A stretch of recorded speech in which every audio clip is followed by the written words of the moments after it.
उमरकोट शहर में ट्रैफिक जो निज़ाम धर्म भरम थी वियो आहे। शहर जे मुख अलावाला चौक, थर बाज़ार, मोती चौक, आखाड़ रोड समेत ॿियनि रोडनि ते गैर कानूनी कब्ज़ा, बस स्टॉप वटि मेन रोड ते सब्जियुनि ऐं फ्रूटनि जा रेड़ा हुजनि ऐं बसूं मेन रोड ते बीहण करे सुबुह 9 बजे खां शाम 6 बजे ताईं रोड ब्लॉक रहंदो आहे।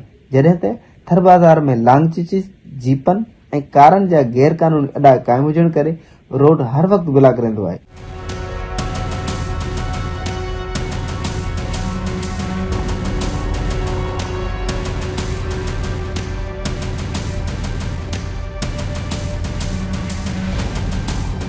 उन करे शहरियन या इमरजेंसी में मरीजन के सख्त मुश्किलातन के मुंह ॾियणो पवे थो। इन हवाले सां शहरियन समाजी धुरियन गफ़ार नागोरी, फ़कीर मोहब मंगरियो ऐं वकील लाला भील सिंध टीवी न्यूज़ खां ॻाल्हाईंदे चयो त ट्रैफिक जो निज़ाम एतिरो धर्म भरम थी चुको आहे त यकीन मञो त हाणे पंधु हलण त पंहिंजी जाइ ते मोटरसाइकिल वारो या को गाॾी वारो मतिलबु सोचे थो त हाणे शहर में घरां निकिरां या न निकिरां।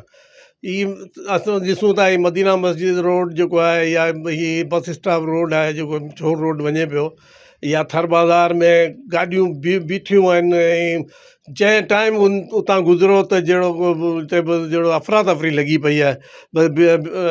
निमाज़ पढ़णु वञो त पहिरीं 10 मिंट अॻु में निकिरो ताकी उहो निमाज़ वुज़ू करे पोइ माण्हू निमाज़ आराम सां पहुचे। उहो बि मुश्किल थो वञे, विच में को ट्रैफिक गाॾियूं बीहो रहनि। ऐं असां ॾिसूं था ही बस स्टॉप जेको आहे इनखे शहर खां ॿाहिरि मुल्तकिन कयो वञे। ऐं ॿियो ट्रैफिक जो निज़ाम हिते धर्म भरम थियो पियो आहे। ट्रैफिक जे पुलिस वारा हिते को हरकत में कोन आहिनि, बसि उहो ऐं फरंदी वारा बि उन्हनि खे ईअं कोन थो चवंदा इंक्रोमेंट सिर्फ़ु गाॾे वारा कनि था।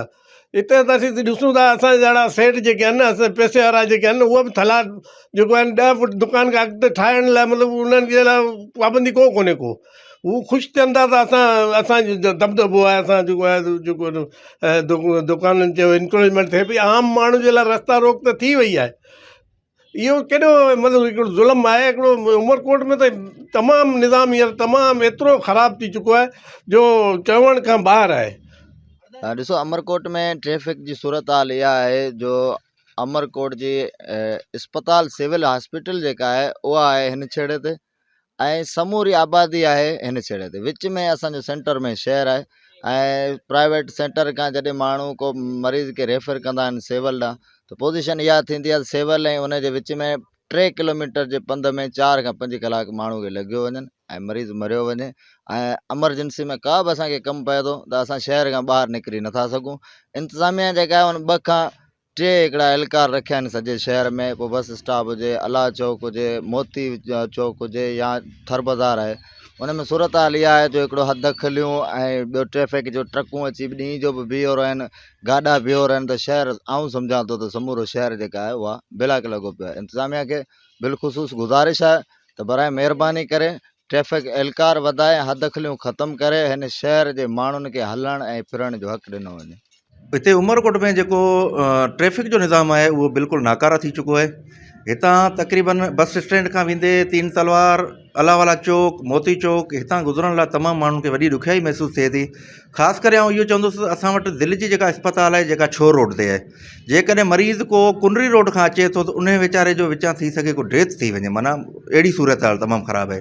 रस्ता जेके तमामु जाम थियल आहिनि। हिते जेको ट्रैफिक माफ़िया आहे उहे वॾियुनि गाॾियुनि वारनि खां पैसा वठी गाॾियूं बीहारे छॾीनि था। 2-2, 3-3 कलाक गाॾियूं बीठल हुजनि थियूं, माण्हू तमामु सख़्तु परेशान हुजनि था।